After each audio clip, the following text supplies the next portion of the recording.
I think actually the first driver has been regulation. I mean, who would have thought that regulation actually has made the industry significantly better in terms of barrier of entry? So we have had Dodd-Frank, we had Basel 2.5, Basel 3, Volcker rules. All of these things have changed the industry towards a more execution model from a inventory capital intensive business, better cost management, and managements have adapted to that and hence have created a significantly better model.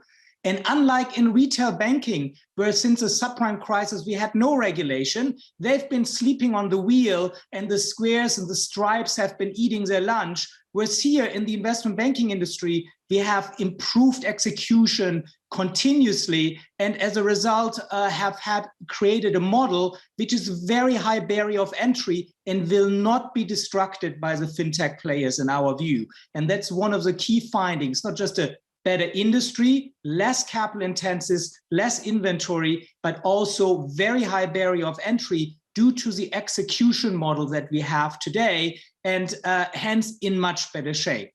But yes, liquidity has helped, but in respect to QE clearly, a lot of people would argue once QE stops, once interest rates go up, that's the end of the investment banking cycle. And what we are saying is, yes, credit will be impacted, but volatility has also been very low. And when we talk to heads of investment banks, they always tell me volatility is key.